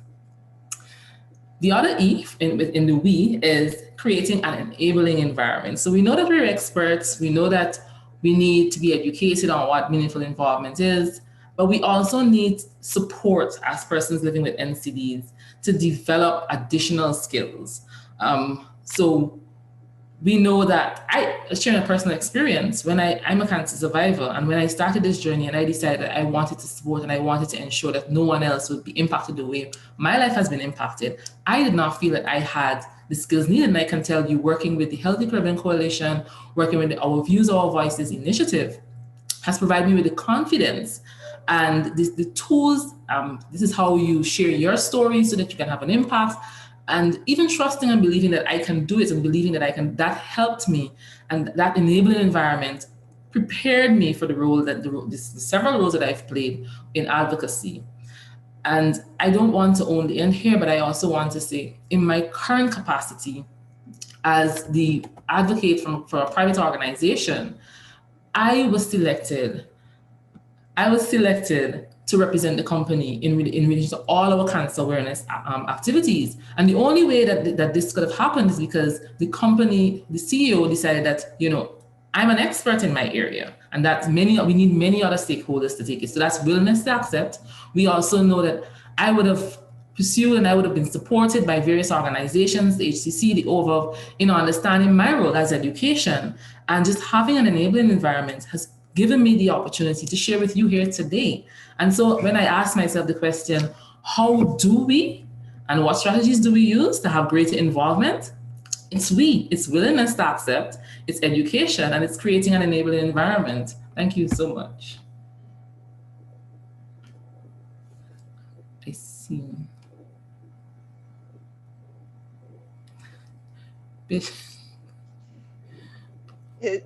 Diana, Beatrice, did I go too quickly for you? No. I was very aware of the time.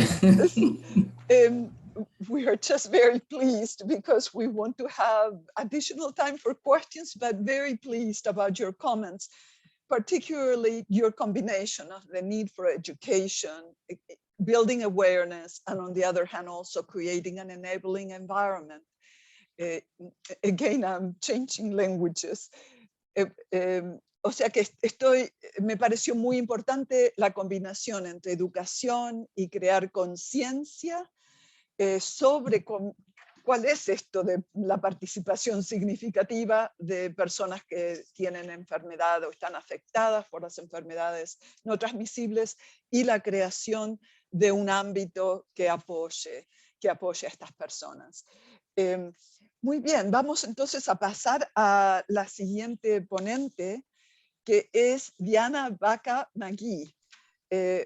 Yo conozco a Diana desde hace mucho tiempo, y ella es directora de incidencia global de la American Heart Association, pero tiene 15 años de experiencia trabajando con organizaciones sin fines de lucro, y viene trabajando con diferentes organizaciones multilaterales y bilaterales, y bueno, nos va a dar una idea de cómo pueden los gobiernos, los organismos multilaterales y el sector privado pertinente y la comunidad implementar un enfoque más integrado y centrado en las personas. Diana, adelante. Ya, gracias. Gracias, Beatriz, y gracias a todos. Voy a presentar en inglés para cortar un poco la traducción que yo tengo que hacer con mi script. Pero primero que todo, American Heart Association, para esas personas que no conocen a American Heart Association, la misión es realmente to be a relentless force for a world of healthier, longer lives. And part of the role that we've been playing, both in the US and globally, has really been about trying to build these bridges that help to accelerate evidence-based practices and programs that include public policies that address cardiovascular disease and stroke. But I think something that we've noticed over the course of our time is that we need to be very holistic about what we mean about good health and well-being. And this really stresses our need to start looking at social determinants of health. We recognize that our work has to be done with others, and so much of it has to be about building coalitions and working with diverse sectors, including governments and the multilaterals and the private sectors, and really trying to find common ground around addressing our concerns with them. And part of what I'd like to do just in terms of our intervention today is to speak to you a bit about the health equity and how AHA is sort of perceiving, the American Heart Association is looking at the issue of health equity in terms of believing that first, every person deserves the opportunity for a full and healthy life.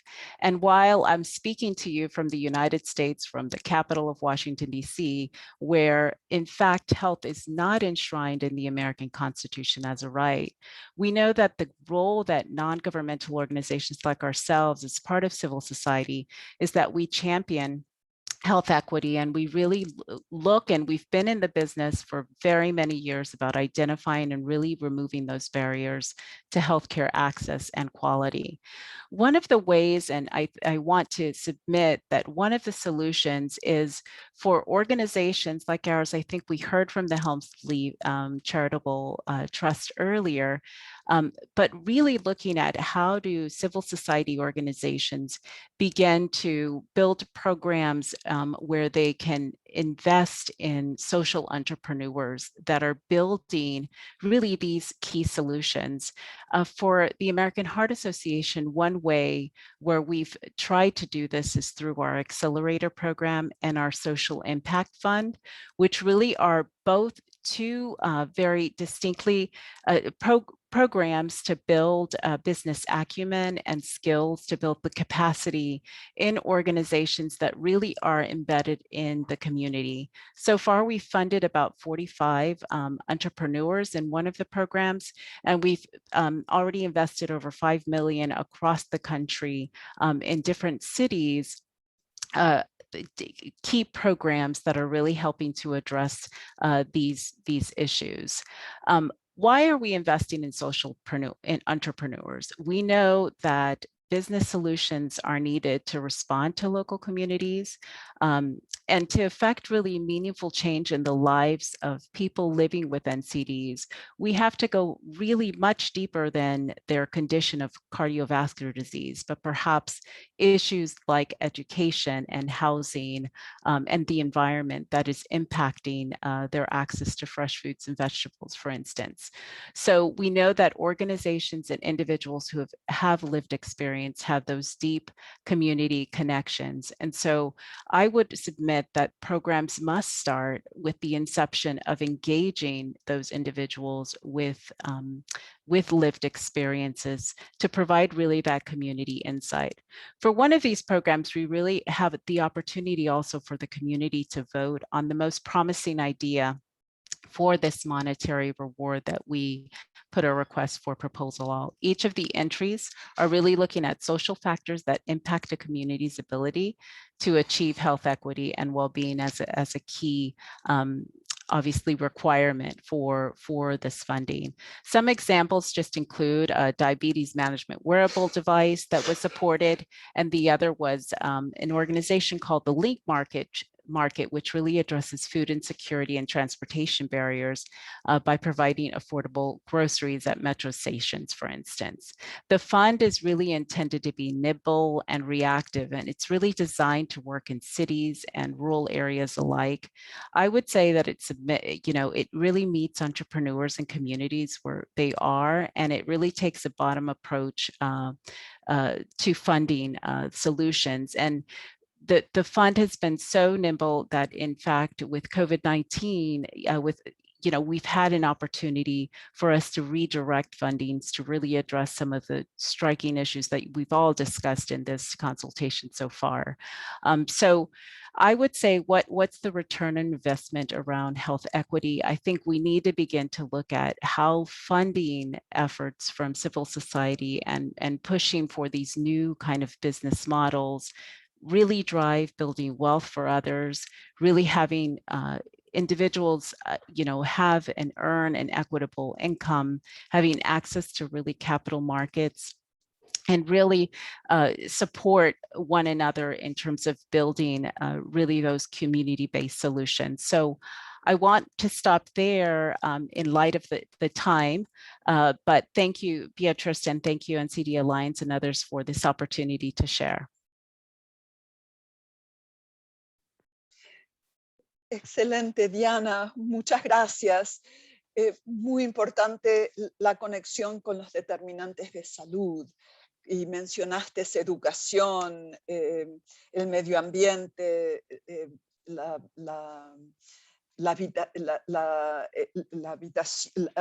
habitacional, la habilidad de tener un lugar donde vivir y que esté en una situación que permita la mejor alimentación, por ejemplo. Muy importante. Muchas gracias, Diana. Ahora vamos a pasar a un par de preguntas y después terminaremos con unas conclusiones finales. Tengo una pregunta que llegó a través del chat para Estefanía Palomino. Y dice, ¿qué ejemplos de estrategias de involucramiento significativo son las más eficaces para las personas con diabetes tipo 1? ¿Y qué acciones dentro del programa de Hemsley abordan justamente para el acceso a un tratamiento de calidad? A lo mejor nos puedes informar un poco más sobre los programas y lo que ustedes ven como más efectivo en este tema de diabetes tipo 1. Con gusto, Beatriz. Yo creo que lo que vemos como más efectivo es realmente amplificar las voces de las personas que viven con diabetes tipo 1 debido a la baja prevalencia de esta enfermedad. Hace pocos años realmente no se conocían tantas voces a nivel internacional, a nivel global, a nivel de OMS, de personas que viven con la enfermedad. Entonces, contar sus historias es supremamente importante. Esa es una medida. Y la segunda es también apoyar programas de incidencia que se enfoquen en obtener los medicamentos esenciales que se necesitan para manejar la diabetes. Aún en escenarios de ingresos bajos y en escenarios de alta vulnerabilidad. Nadie debería morir de diabetes tipo 1 independientemente de su situación socioeconómica y de su ubicación geográfica. Esa es la visión de Hemsley. Entonces, nosotros apoyamos programas que trabajan para realizar esa visión, trabajan para asegurarse que todas las personas que viven con diabetes tipo 1 tengan acceso a la insulina y a los suministros esenciales que necesitan. Muchas gracias, Estefanía. Muy bien. Tengo una pregunta ahora para la diputada Cuevas. Y la pregunta es cómo impulsar la cobertura universal de salud 2030. parece que no está, ella no está más en la reunión, ¿no? Entonces no le podemos hacer esta pregunta, pero a lo mejor otros pueden responder a esta pregunta. Se relaciona a cómo podemos buscar sinergias con Universal Health Coverage, con la cobertura sanitaria universal, y cómo incorporar a los sistemas de salud y las prioridades de los diferentes sectores. Estamos hablando de sectores internacionales, gobiernos. No ha sido fácil hacer un involucramiento de todos estos diferentes sectores. Entonces me gustaría preguntar a los panelistas cómo ven ustedes esa posibilidad de apoyar la cobertura universal de salud.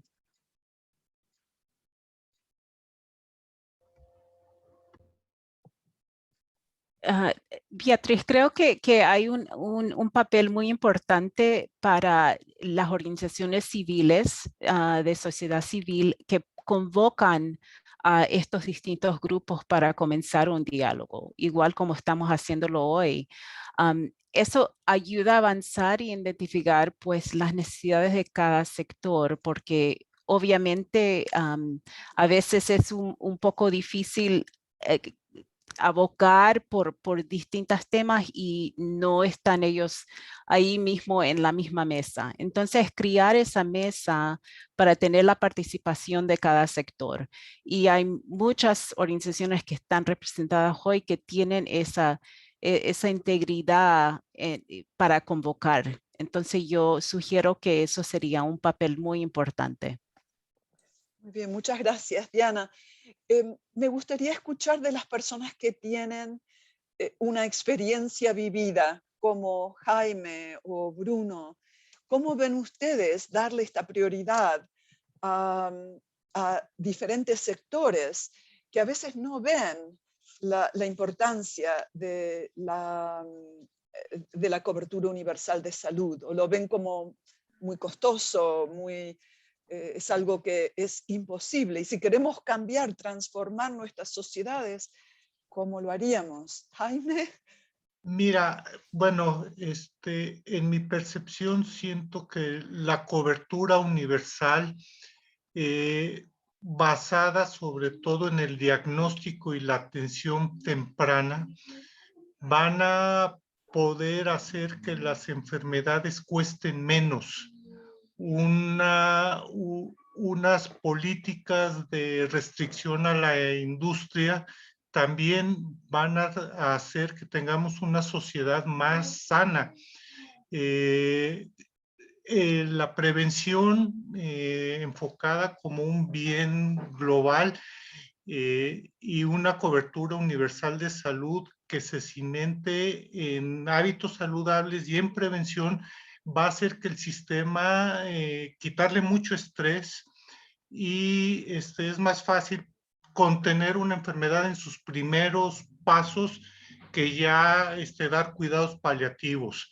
Entonces, la prevención y un sistema de cobertura universal de salud basado en la prevención sale más barato al Estado a la larga. Gracias. If I can add on that, Beatriz, Bruno, adelante. I would highlight 3 points. The first one, I believe it's important to change conversation from universal health coverage to universal health care.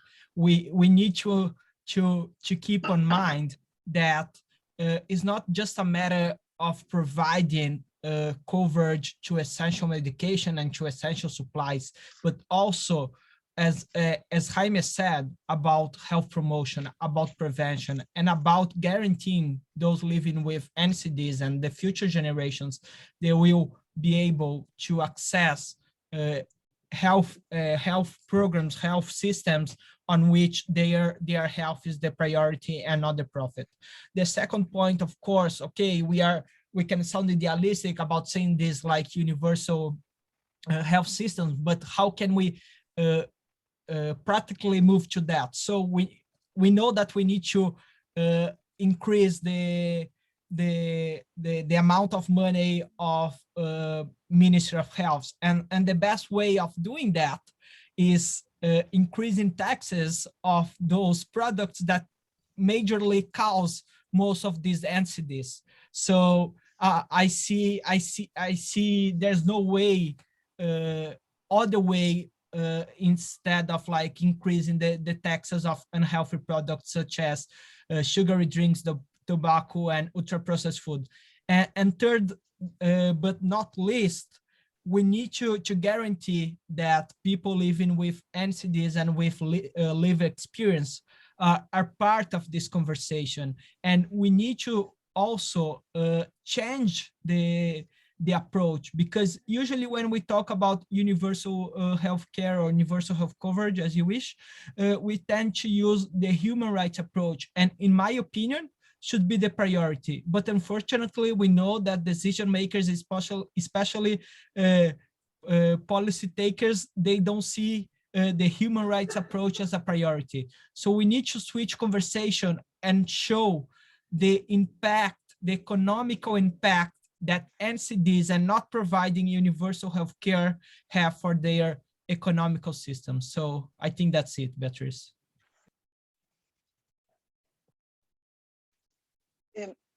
Muchas gracias, tanto a Bruno como a Jaime, que le dieron una respuesta muy importante a cómo utilizar la cobertura universal de salud y cómo buscar sinergias. Ya estamos a breve de concluir con el evento y sé que hay una variedad de preguntas que tendremos que ir respondiendo durante este proceso en el que estamos para desarrollar una carta global que nos permita aclarar de qué estamos hablando cuando hablamos de la participación significativa de las personas con enfermedades crónicas afectadas por estas enfermedades. Yo quisiera remarcar ahora algunas de las cosas que se han mencionado que me parecieron significativas. En realidad fue todo muy importante y significativo, pero a lo mejor remarcar algunas. Me pareció muy importante la mención de Jaime y de otras personas que la cobertura universal de salud es realmente una manera de invertir mejor en la salud de la gente y que los costos no tienen que ser exagerados. Los costos son exagerados ahora por la manera que estamos funcionando en este momento, con una salud desintegrada, con crisis que no vemos a veces una manera apropiada de resolver. Pero que hay también desinversión, y que la desinversión ocurre a través de la corrupción, como mencionó la diputada Cueva. También lo mencionó Sir Trevor con respecto a los conflictos de interés. Ese tipo de desinversión no nos apoya en avanzar el mejor tratamiento y la mejor prevención de enfermedades no transmisibles. También se mencionó los mecanismos de rendición de cuentas, y acá es donde necesitamos a la comunidad, a la ciudadanía, que refuerce la necesidad del monitoreo y la rendición de cuentas. Me gustó mucho también que Bruno mencionó su optimismo por lo que estaba ocurriendo y los cambios que están ocurriendo. Eso mismo también fue mencionado por el doctor Shekar, que habló de cambiar una crisis en una oportunidad y mencionó varios puntos relacionados a las lecciones que hemos aprendido. Y particularmente me pareció importante que habló de un mecanismo integral y habló de cómo podemos utilizar las acciones que se están tomando en COVID como mecanismos de, por ejemplo, de determinar quién tiene hipertensión o diabetes. O sea que se pueden unir esos dos esfuerzos. Y varios en el grupo hablaron de tecnología. realmente el mundo ha cambiado en razón de la pandemia y todos hemos aprendido que la tecnología es esencial, tanto en el cuidado de pacientes y cuidados médicos y de salud, pero también en la prevención. Hemos cambiado completamente nuestra manera de trabajo, que también lo mencionó Juan Núñez, que a pesar de todas las dificultades y trastornos que hemos tenido, la tarea ha continuado y ha continuado gracias a la tecnología. Y que la inversión en la salud pública tiene un gran retorno, lo mencionó Diana, con la tarea que ellos vienen haciendo desde el American Heart en la comunidad. El doctor Genis habló de una transformación, y esto va también de crisis a oportunidad, y las barreras estructurales que tenemos. O sea que a pesar de todo el optimismo, hay barreras estructurales importantes, y no todos reconocen la prioridad que se le debe dar a las enfermedades no transmisibles. Yo estoy constantemente leyendo artículos en el ámbito público y no veo suficiente atención a las enfermedades no transmisibles.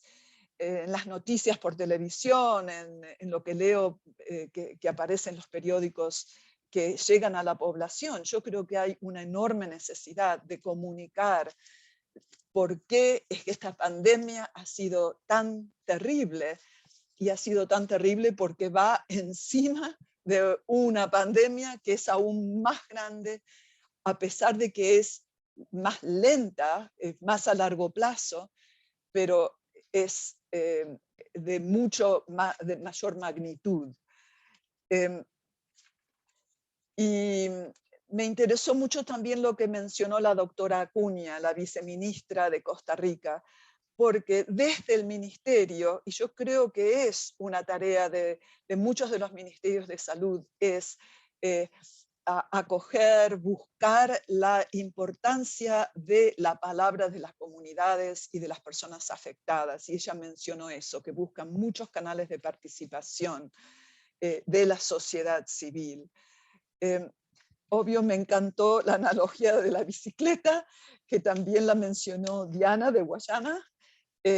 Pero es una analogía que nos hace entender en carne propia. Todos, bueno, me imagino la mayoría sabe cómo andar en bicicleta y lo que es tratar de ir en una bicicleta demasiado grande, demasiado chica, con diferentes, que no está ajustada a nuestras necesidades. Y es una analogía muy útil y muy buena para poder explicar por qué hablamos de que necesitamos esa participación significativa de las personas afectadas y de las comunidades afectadas. Fue, en mi opinión, un conjunto muy significativo, muy enriquecedor de estas personas que hablaron, del diálogo también con los participantes.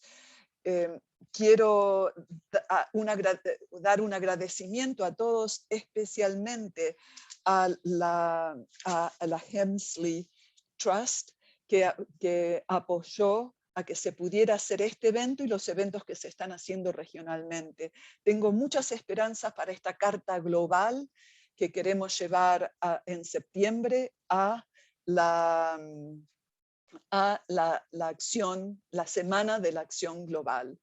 Muchas gracias a todos y aprecio mucho la participación de los ponentes y de los participantes.